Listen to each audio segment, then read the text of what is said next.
woods stood a small cottage, the home of a pretty little girl known to everyone as Little Red Riding Hood. One day, her mummy waved her goodbye at the garden gate. I used to go take that basket over to Grandma's house. The best go to get.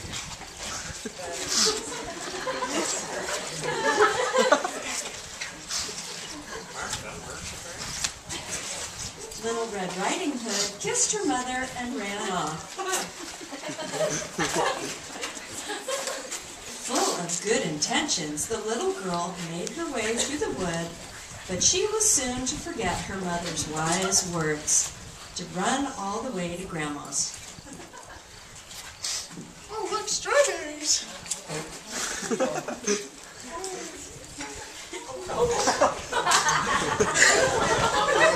Yeah, go back. My mom said I shouldn't go off the path, but they're just so pretty.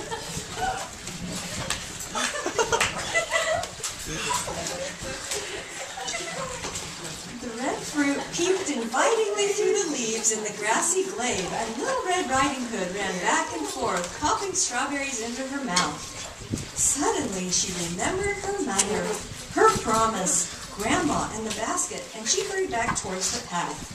The wood became thicker and thicker and full of beautiful flowers.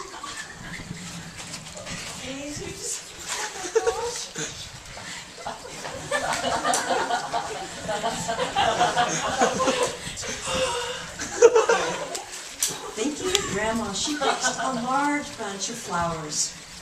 In the meantime, two wicked eyes were spying on her from behind a tree. It made Little Red Riding Hood's heart thump.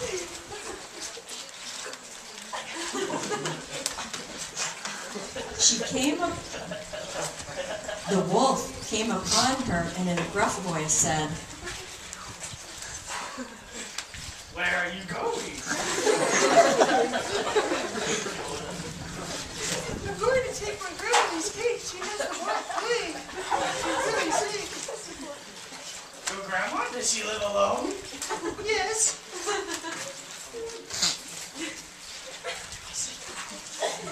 Well, I hope I'll be seeing you soon.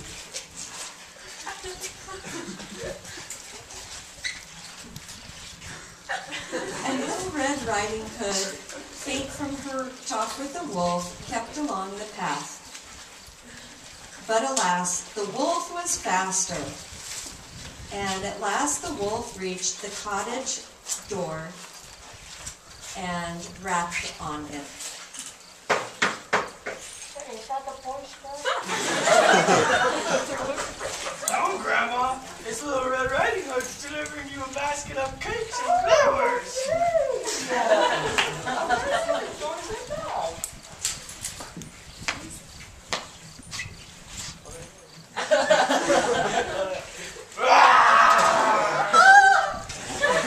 Poor Grandma, for in one bound the wolf leapt across the room and in a single mouthful swallowed the old lady. The wolf, knowing that Little Red Riding Hood was coming, put on her wig and hid in her bed.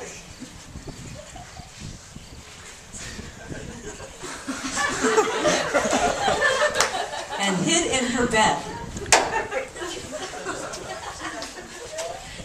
I think I can lay down.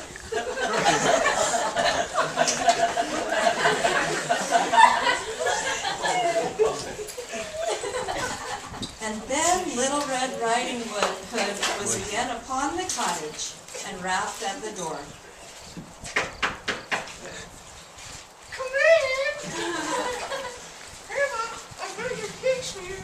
I hope you feel better. Oh, I thank you, child. Wow, what a deep voice you have. The better to talk to you with. Wow, what big eyes you have. The better to see you with, my child. You have some big wings. The better to hug you with.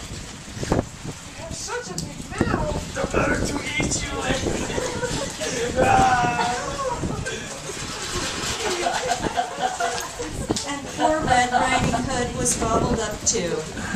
And then, with a fat, full tummy, the wolf fell fast asleep.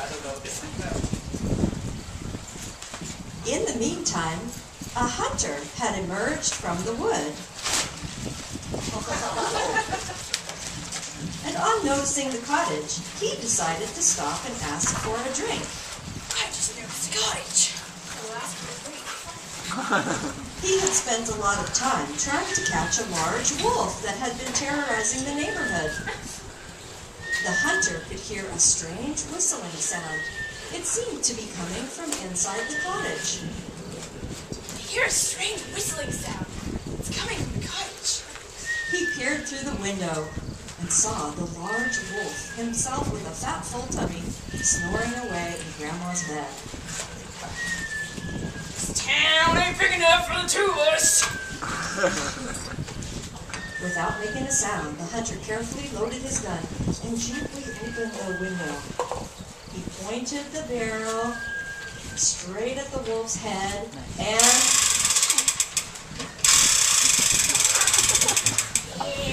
the wolf was dead. The wolf's dead. He cut open the wolf's stomach, and to his amazement, out popped... You saved our lives. Well,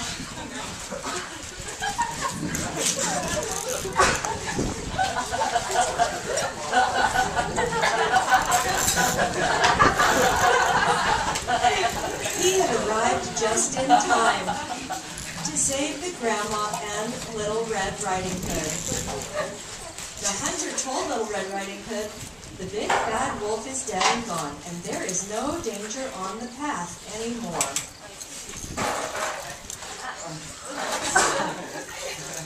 that's good. The big bad wolf is dead and gone. There's no danger here. Much later, as dusk was falling, Little Red Riding Hood's mother arrived, all out of breath, worried because her little girl had not come home. You're okay. Thank goodness.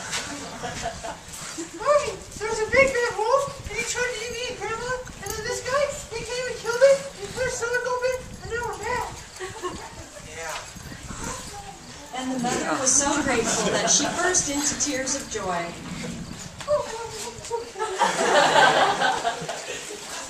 After thanking the hunter again, Little Red Riding Hood and her mother set off towards the woods.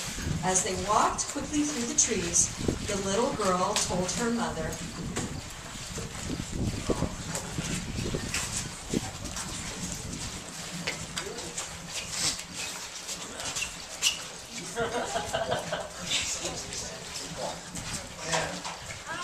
Looked out the window and what did I see?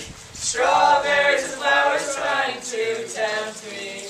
I left out the grass and met the wolf. Then he laid in wait for me to engulf. I made a bad choice and must repent, or the wolf will eat me in my tent. All day on the path, no strawberries for me, just popcorn popping on the apricot tree.